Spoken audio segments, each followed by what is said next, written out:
દરેક હર્નિયામાં ઓપરેશનની જરૂર રહેતી નથી. જ્યારે કોઈ પણ હર્નિયા થાય ને ત્યારે પેટની અંદર કોઈ પણ જગ્યાએ આવું સોજા જેવું આવી જાય.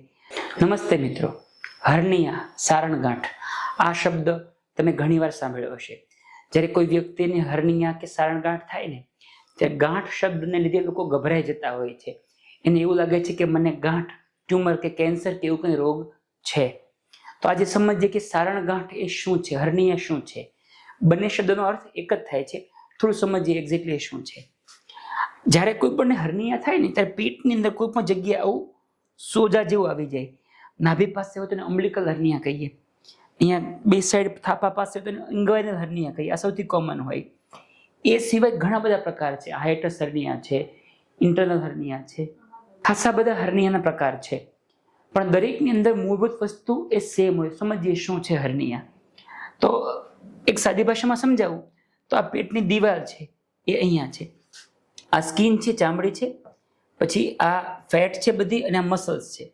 જ્યારે મસલ્સમાં ગેપ પડી જાય ત્યારે કેવું થાય કે પેટની અંદર જે આંતરડાને બધું કન્ટેન્ટ હોય ને એમાંથી ફુગ્ગો થઈને બહાર આવે. હંમેશા હું એક્ઝામ્પલ આપતો હોઉં કે કોઈ જગ્યાએ ટ્રક કે ટ્રેક્ટરમાં ટાયર નબળું હોય તો ટ્યુબ ફુગ્ગો થઈને બહાર આવે. એક્ઝેક્ટલી એ રીતે અહીંયા પણ આ પેટની દિવાલ છે, એમાં વચ્ચે મસલ્સમાં ગેપ પડી ગયો છે. ચામડી પૂરી ઇન્ટેક છે પણ મસલ્સમાં ગેપ છે, એટલે ઇન્ટેસ્ટાઇન હોય એની આસપાસની ફેટ હોય એ બધું બહાર ફુગ્ગો થાય. એટલે આપણને બહાર એ આ ટાઈપનું દેખાય.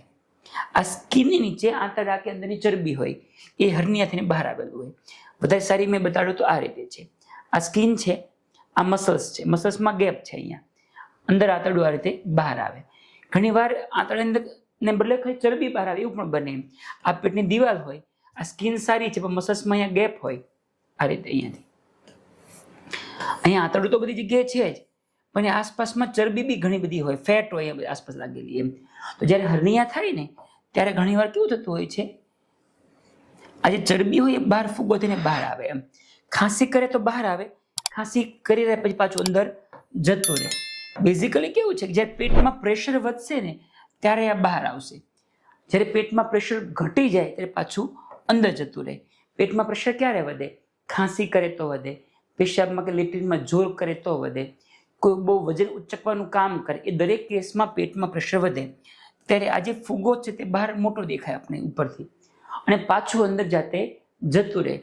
ઘણીવાર લાંબા સમયથી આ વારંવાર પ્રોસેસ થયા પછી આંતરડું કે ચરબી અહીંયા ચીપકી જાય અને પછી પરમેનન્ટલી બહાર રહે, પછી અંદર જતું બંધ થઈ જાય. પરંતુ મૂળભૂત રીતે આ જે પણ હર્નિયા છે તે ગાંઠ નથી, કોઈ ટ્યુમર નથી, એ કેન્સર નથી. એ ખાલી પેટની દિવાલમાં જે ખામી રહી ગઈ છે, મસલ્સની અંદર ગેપ પડી ગયો છે, એના લીધે અંદરની ચરબી કે આંતરડું બહાર આવે એ જ છે. ભલે બહાર દેખાય ગાંઠ જેવું, પરંતુ ગાંઠ હોતી નથી. દરેક હર્નિયામાં ઓપરેશનની જરૂર રહેતી નથી.